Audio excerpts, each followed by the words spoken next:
এই মানুষটিকে দেখুন, নাম মুজতাবা খামেনি। নামটা হয়তো অনেকের কাছে পরিচিত না, কিন্তু বিশ্বের বড় বড় গোয়েন্দা সংস্থাগুলোর কাছে এই নামটা একটা আতঙ্কের মতো। তো আজকের এই বিশেষ বিশ্লেষণে আমরা জানব পর্দার আড়ালের এই ছায়াযোদ্ধার উত্থানের গল্প। তো প্রশ্নটা হচ্ছে, কে এই মুজতবা খামেনি, আর কেনই বা তার নাম শুনলে বিশ্বের সুপার পাওয়ারগুলো পর্যন্ত নড়েচড়ে বসে? চলুন এই রহস্যের জটটাই খোলা যাক। দেখব কিভাবে প্রায় অচেনা একজন মানুষ এত ক্ষমতার মালিক হয়ে উঠলেন। বাবা আর ছেলের মধ্যে পার্থক্যটা কিন্তু আকাশ পাতাল। একদিকে তার বাবা আলী খামেনি, একজন জ্ঞানী শান্ত স্বভাবের ধর্মগুরু, তার ক্ষমতার উৎস হল ধর্ম। আর অন্যদিকে তার ছেলে মুজদাবা, যুদ্ধের ময়দানে পোড় খাওয়া এক সৈনিক, তার ক্ষমতার ভিত্তি হল সেনাবাহিনী। মানে একজন পণ্ডিতের সাথে একজন যোদ্ধার লড়াই। আর এটাই কিন্তু আমাদের গল্পের মূল আকর্ষণ। মুজতাবা আসলে মানুষটা কেমন সেটা বুঝতে হলে আমাদের একটু অতীতে যেতে হবে, একেবারে সেই রক্তক্ষয়ী ইরান-ইরাক যুদ্ধের সময়, যে যুদ্ধটা তার পুরো জীবনটাই বদলে দিয়েছিল। একটু যদি প্রেক্ষাপটটা বলি তাহলে ১৯৭৯-তে ইরানে বিপ্লব হল, শাহ ক্ষমতা হারালেন, আর আয়াতুল্লাহ খোমেনি হলেন প্রথম সুপ্রিম লিডার। এর ঠিক পরের বছরই ১৯৮০ সালে সাদ্দাম হোসেনের ইরান আক্রমণ করে বসে। আর এই ভয়াবহ যুদ্ধের মধ্যেই ১৯৮১ সালে মুজতাবার বাবা আলী খামেনি ইরানের প্রেসিডেন্ট হন। একবার ভাবুন তো, যখন এই ভয়ঙ্কর যুদ্ধটা শুরু হল, মোশতাবা খামেনির বয়স কত ছিল? মাত্র ১২ বছর। মানে তার শৈশব কৈশোর পুরোটাই কেটেছে যুদ্ধের ভয়াবহতা দেখতে দেখতে। আর ঠিক এখানেই তার আসল চরিত্রটা বেরিয়ে আসে। বয়স যখন মাত্র ১৭, প্রেসিডেন্টের ছেলে হয়েও কিন্তু তিনি কোনো বাড়তি সুবিধা নেননি, বরং একেবারে সাধারণ একজন সৈনিক হিসেবে নাম লেখান আর সোজা চলে যান ফ্রন্ট লাইনে যুদ্ধ করতে।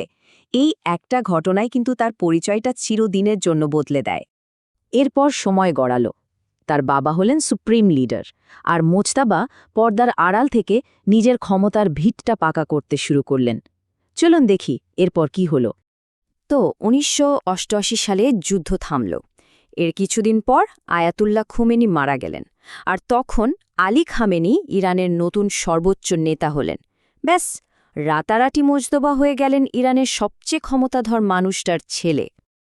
কিন্তু মজার ব্যাপার হল, সুপ্রিম লিডারের ছেলে হয়েও তিনি কিন্তু ক্ষমতার আশেপাশে থাকলেন না। আরও ১০টা বছর তিনি কাটিয়ে দিলেন সেনাবাহিনীর ভেতরে, একেবারে গভীরে। আর এই ১০ বছরেই তিনি সেনাবাহিনীর সাথে এমন একটা সম্পর্ক তৈরি করেন যা পরে তার সবচেয়ে বড় শক্তি হয়ে দাঁড়ায়। এরপর তিনি এমন একটা চাল চাললেন যা ছিল এক কথায় মাস্টার স্ট্রোক। মিলিটারির ইউনিফর্ম ছেড়ে দিয়ে তিনি পরলেন ধর্মগুরুর পোশাক, আর ইরানের সেরা ধর্মীয় পণ্ডিতদের কাছে পড়াশোনা শুরু করলেন। ভাবুন একবার, একজন যোদ্ধা থেকে সরাসরি একজন পণ্ডিত। ক্ষমতার খেলায় এটা ছিল তার সবচেয়ে বড় একটা পদক্ষেপ। এবার আসা যাক এমন একটা ইস্যুতে যা ইরানের রাজনীতিতে রীতিমতো ঝড় তুলে দিয়েছিল। হ্যাঁ, পারমাণবিক কর্মসূচি নিয়ে বিতর্ক। আর এই বিতর্কের পেছনে মোজতাবা খামেনির একটা গোপন ভূমিকা ছিল। ইরানের সুপ্রিম লিডার আলী খামেনি কিন্তু একটা ফতোয়া দিয়ে পরিষ্কার বলে দিয়েছিলেন যে নিউক্লিয়ার বোমা বানানো ইসলামে হারাম, আর ইরান কখনোই এটা বানাবে না। এটা ছিল তাদের অফিশিয়াল অবস্থান। কিন্তু দেশের ভেতরেই এই ফতোয়া নিয়ে মতবিরোধ ছিল।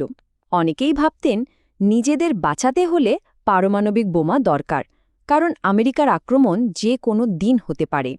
কিন্তু এই মতের সবচেয়ে বড় সমর্থক কে ছিলেন জানেন? তার নামটা সবার কাছ থেকে লুকিয়ে রাখা হয়েছিল। তিনি আর কেউ নন, স্বয়ং সুপ্রিম লিডারের নিজের ছেলে মোজতাবা খামেনি। মোজতাবা নিয়ে সেই সাংঘাতিক তথ্যটা ফাঁস হওয়ার আগে উইকিলিক্স জিনিসটা কি সেটা একটু বলে দিই। এটা হলো এমন একটা সংস্থা যারা বিভিন্ন বেনামি সূত্র থেকে পাওয়া গোপন নথি আর ক্লাসিফাইড তথ্য সবার সামনে নিয়ে আসে।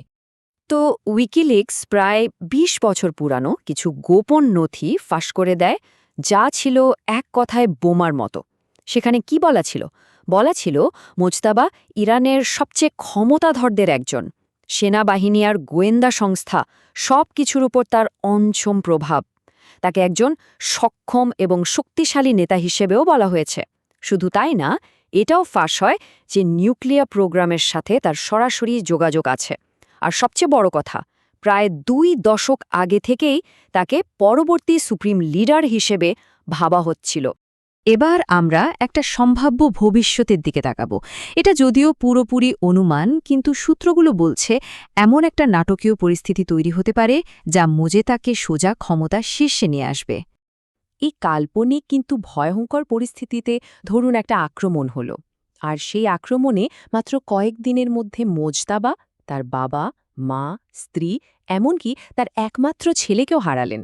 মানে চোখের সামনে তার পরিবারের 3টে প্রজন্ম শেষ হয়ে গেল।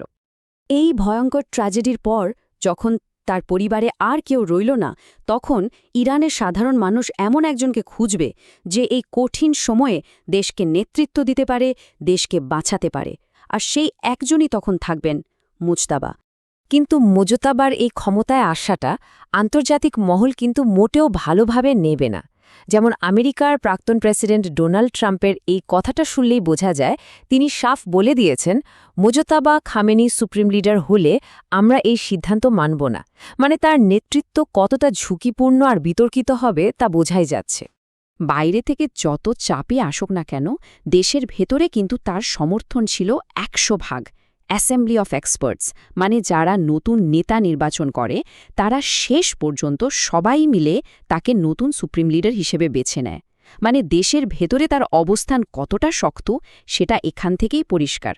তাহলে শেষ প্রশ্নটা এটাই দাঁড়ায়, একজন ধর্মগুরুর জায়গায় যদি একজন যোদ্ধা সুপ্রিম লিডার হন, তাহলে ইরানের আর বাকি বিশ্বের ভবিষ্যৎ কি হতে চলেছে? এই বড় প্রশ্নটা ভাবনার জন্য রেখে আজকের মতো আলোচনা এখানেই শেষ করছি, কারণ এই উত্তরের ওপরেই হয়তো গোটা অঞ্চলের ভবিষ্যৎ নির্ভর করছে।